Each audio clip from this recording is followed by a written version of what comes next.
கோவை ஆர்.எஸ்.புரம் எஸ்.ஆர்.பி. அம்மணியம்மாள் மாநகராட்சி பள்ளியில் தொழில்நுட்ப ஆய்வகம் அறிமுகம் செய்யப்பட்டுள்ளது.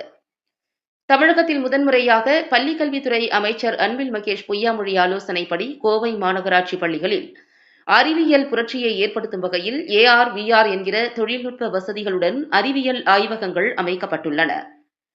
ஏஆர் தொழில்நுட்பம் என்பது டிஜிட்டல் தகவல்கள், படங்கள், ஒலி மற்றும் 3D மாடல்கள் போன்றவற்றை ஸ்மார்ட் போன், டேப்லெட், ஸ்மார்ட் கண்ணாடிகள் போன்ற சாதனங்கள் உதவியுடன் அறிவது.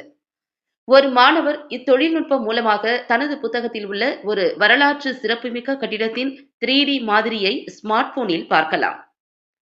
இது மாணவர்களின் கற்றல் அனுபவத்தை உணர்வு பூர்வமாக மாற்றும். இதேபோல் விஆர் என்பது கம்ப்யூட்டர் மூலம் மெய்நிகர் உலகத்தை உருவாக்கும் தொழில்நுட்பம். ஹெட்செட் அல்லது சிறப்பு சாதனங்கள் மூலம் அறியலாம். இத்தொழில்நுட்பத்தை பயன்படுத்தி மாணவர்கள் சூரிய குடும்பத்தை அருகில் பார்க்கலாம் அல்லது ஒரு விஞ்ஞான ஆய்வகத்தில் பங்கேற்பதை உணரலாம். இவ்விரு தொழில்நுட்பங்களுடன் கூடிய ஆய்வகங்கள் கோவை மாநகராட்சியில் ஆர்.எஸ்.புரம் எஸ்.ஆர்.பி. அம்மணியம்மாள் மாநகராட்சி பள்ளியில் அமைக்கப்பட்டிருக்கிறது. இதன் மூலம் மாணவர்களுக்கு மேம்பட்ட கற்றல் அனுபவம் கிடைக்கும். கடினமான பாடங்களை கூட எளிதாக புரிந்து கொள்ள முடியும்.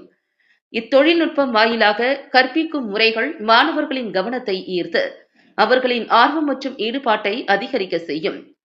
6ஆம் வகுப்பு முதல் +2 வரையிலான மாணவர்களுக்கு இதற்கான பாடத்திட்டம் உருவாக்கப்பட்டிருக்கிறது. சிறப்பு பயிற்சி பெற்ற ஆசிரியர்கள் மாணவர்களை வழிநடத்த உள்ளனர். இந்த ஆய்வகங்கள் விரைவில் பயன்பாட்டிற்கு வர உள்ளன என்பது குறிப்பிடத்தக்கது.